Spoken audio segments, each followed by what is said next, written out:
Since 2019, Google's affordable smartphone series has progressed and improved in almost every single area, and after 4 years of updates and very few misfires, the Pixel 8a is the fully evolved final form. Here's what it's like to use though for an extended period of time. So if you love Pixel hardware and reviews, then slap that subscribe button. We want you to enjoy everything we do, so come and join the growing crew. And join the channel if you want a whole host of content, including our entire back catalogue of premium wallpaper packs, plus early access to all upcoming packs, and even behind the scenes video content. I'm biased, but I think it's really good value for money and one of the best membership options on YouTube. So I love the move to a matte finish on every facet of the Pixel 8a, and speaking to people about this device, there seems to be a bit of consensus that the plastic making a comeback is something that we'd like to see on more devices. Google made a conscious effort to strike a nice balance here, and honestly, I'd be fairly happy if the Pixel 8 Pro and even the Pixel 9 Pro used the same material, as it doesn't actually cheapen the hand feel all too drastically. The huge benefit is that for the first time in a while as well, I'm happy to use the Pixel 8a without a case. I'll openly admit that the matte black model is a little bit plain for my own taste, so I have used some cases to add a little bit of extra colour, or you could use a skin for that. You might not need to do that though, because it can handle quite a beating. I've not babied this phone and there's barely a mark on it. I'm coming around to the idea again of flagships using high quality plastic finishes rather than plastic or metal, and I can see the 8a faring really well into the future, like the 3a, the 4a, and even the 6a and 7a before it. And while I have to say I do dream of the pocketability of the Pixel 4a, the 8a is really comfy with a chassis that feels dense and weighty in the hand, and it's probably the most comfortable Pixel I've used since the Pixel 5, but it's still fairly chunky compared to that phone. It's actually more rounded as well than the regular Pixel 8, which I think definitely helps this greatly in your hand. The thick bezels are not a huge pain point for me, they've blended into the background quite nicely, but they're definitely larger than many other affordable phones, at least in 2024. This is definitely, or at least more pronounced on the black model, which has a grey metal frame, so it looks like it's an extension of that screen edges, but it also could be the rounded sides thrown in here as well. I think it was less pronounced on the Pixel 7a last year, but at least I will say the screen is completely flat, which makes it lovely to use. Apart from those bezels being a little bit chunky, this screen is excellent once again. At 6.1 inches, there's lots of real estate for you to utilise, and the huge maximum brightness jump makes the Pixel 8a easier to use in every environment, even when I was out at I.O. using this in a California sun. One gripe I have to say is how the 8a handles its display luminance though. The individual brightness increments are a strange mix here because they jump around massively up from around that 80% mark. It can get really dim or really bright, and I don't think it gets anywhere in between effectively. The middle section just varies wildly for me, and I'm constantly adjusting the brightness manually as the auto brightness settings can act up quite a bit. It's a little annoying as the display is just a minor step down, that is, than the Pixel 8. It's genuinely excellent to use and it's a joy for all types of content. The 120Hz refresh rate also feels like that final evolution of the A series smartphone screen. Just remember to enable it though, as the Pixel 8a defaults to 60Hz out of the box. Android 14 just feels made for this, with smooth, clean animations and a cohesive feel in all areas. It's backed as well by some pretty solid speakers which had a lot more oomph than I was expecting.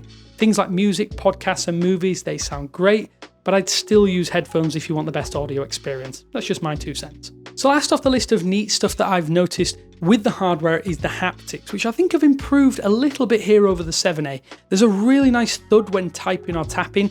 I think only OnePlus or Oppo offers better vibration-based feedback on a device in this price range for what it's worth. So when we start to look at the internals, the Tensor G3 isn't a true blue flagship chip. It's better suited in this upper mid-range arena, at least as far as I'm concerned, and I think this is where the 8a has the upper hand on lots of so-called challengers. Of course, there are objectively more powerful mid-range phones from the likes of Xiaomi and Poco out there in lots of global regions, but not many will be exponentially more powerful or powerful enough for you to choose this over another phone or vice versa.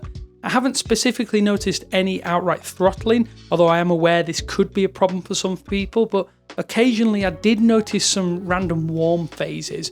During the initial setup phase, which I expected, the device was a little bit hot to the touch when installing lots of applications and restoring all of my on-device stuff, but it can get warm in general usage. Oddly, I didn't notice that when testing out Call of Duty Mobile and EAFC and quite recently, but I did notice a little bit when roaming. Those two tasks do often increase the heat of most of my other Android fleet of devices though, so I wasn't too concerned. The main thing you need to know is that day to day I've really been unable to tell the difference between the performance levels of the 8A, the Pixel 8 and even the 8 Pro. They're practically identical save a few things in terms of like Wi-Fi connectivity, which is always I think one of the biggest bonuses with the Pixel A series device. You're getting flagship level software experiences without many compromises or any compromises for that matter. That said, when you're gaming, you can't hit 120 FPS in lots of titles, and that's due to the Tensor G3 processor, as it doesn't quite have enough performance overhead for that. All of the core AI powered modes do make the jump down the totem, which if I'm being honest, I don't really use them and I haven't really used them apart from during testing. I've actually used the AI wallpaper function quite a bit. That's a feature I like on my 8 series devices anyway. Magic Editor and Audio Magic Eraser are not things I'd use all that often, but I'm glad they're here because it's great to have options on a mid-range phone like this and it helps differentiate from the chasing pack. Gemini Nano is also promised as part of a future feature drop, which I know there was a huge fanfare and complaints over this with the Pixel 8 series, but it's coming now, so I don't know what you're complaining about. That means you'll have more on-device AI processing capabilities. At the moment, things are really simple though in terms of AI, but there is a lot to be excited about when it comes to the software stack. Personally, I'm enjoying using this as a testbed for the recent Android 15 beta and it runs really, really smoothly. So my bold take on the Pixel 8a is that there isn't a camera at this price point that offers you as much bang for your buck. Sure, it's identical to last year's Pixel 7a, but that doesn't stop the 8a's camera system from being probably about as good as it gets for under $500. The thing is, it's backed by this 64 megapixel main sensor, it's super flexible, and it's that textbook Google tuning that I think really helps elevate the quality of your stills. I think even when you punch in and utilize the digital zoom, the quality doesn't really degrade drastically either. The dynamic range is right up there with the best and the contrast is really handled well, so you get that lovely contrasty pixel look. I think one of the things that a lot of people don't mention very often is the focus fall off, which makes close-up images look really great with tack-sharp details where you've put that point of focus and where it matters most. And it's one of those things I really do love about this camera system. For me, I have to say as well, the Pixel camera experience is pretty much unmatched from the ease of use to the quality of the images that you'll end up with. The Pixel 8a is absolutely no exception, even if it has no upgrades over last year's handset. The thing is, you're getting reliability and consistency, which might not seem that important on paper, but are essential when you have seconds to snap what could be a lifetime memory. And what little video recording I've done on this device has been visually pleasing to my eye, but it does lag a little bit behind the Pixel 8 and 8 Pro. I think sometimes colours look a little bit off compared to those devices, and it definitely leaves videos feeling a little bit synthetic. In isolation, this is fine and you're not comparing to other devices, but it's something to note because it does make 8A video stand out in a different way compared to its series siblings. Nitpicking aside though, one of the best things about the Pixel 8a is that I think anyone can use the camera system and get great photos and videos without worrying about overly complicated modes and settings to really dial into, and I think the results truly speak for themselves.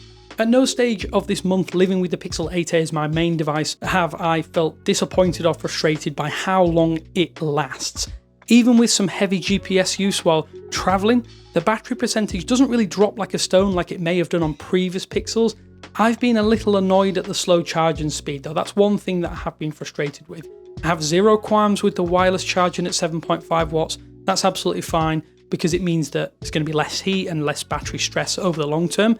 I just think 18 watts is not that fast for a phone of this size. Plugging in the morning, like I do on most days, takes far too long. And in my experience, well over an hour and 30 minutes if your phone is dead to get right back up to that 100% mark. I can't complain about the lifespan as I noted. Once charged, that almost 4,500 mAh battery is enough to do almost everything you can probably throw at it. Just know that you will have to wait a long time to get topped back up when it does dip into those low levels. So to summarise this full month with the Pixel 8a that I've been using as my main device during this period, I think simply measuring this device without that context or the shadow or looming shadow of the Pixel 8 has been really, really difficult.